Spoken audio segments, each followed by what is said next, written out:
মিশরের জমিনে বাস করে একদিন নৌকার মধ্যে উঠেছে।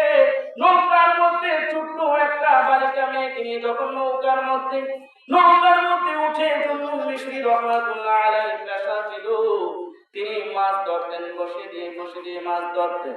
বসে যখন সমুদ্রের মধ্যে পালালো, একটা মাছ আইসা ওই বড়শির মধ্যে লেগে গেল।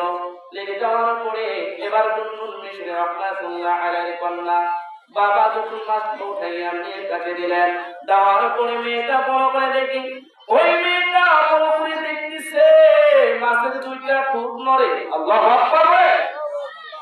মাছের দুইটা ঠোঁট নড়তেছে।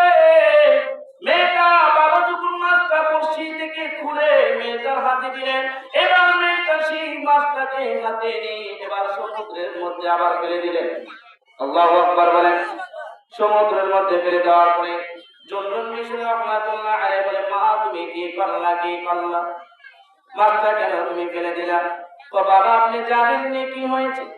না মা জানি না। বলো এ বাবা, আপনি যখন সমুদ্রের ভিতর থেকে মাছটাকে যখন আপনি বড়শি দিয়ে উঠিয়া আমার কাছে যখন দিলেন, আমি আপনার ছোট্ট বালিকা মেয়ে ফলো করে মাছের দুইটা ঠোঁটের দিকে তাকাইয়া দেখি, ওই মাছ আমার আল্লাহর নামের জিকির করতেছে। বলেন সুবহানাল্লাহ। চিন্তা করছে, এই মাছ যদি আল্লাহ জিকির করে, তখন জুন্নুন মিশরি রাহমাতুল্লাহ আলাইহি চিন্তিত হয়ে গেছে, মা এখন আমরা খাবার খাবো কিভাবে? মা বলতেছে, ছোট্ট বালিকা মেয়ে বলতেছে, বাবা ধৈর্য ধারণ করেন, আল্লাহর তরফ থেকে খাজানা আসবে। সুবহানাল্লাহ বলেন।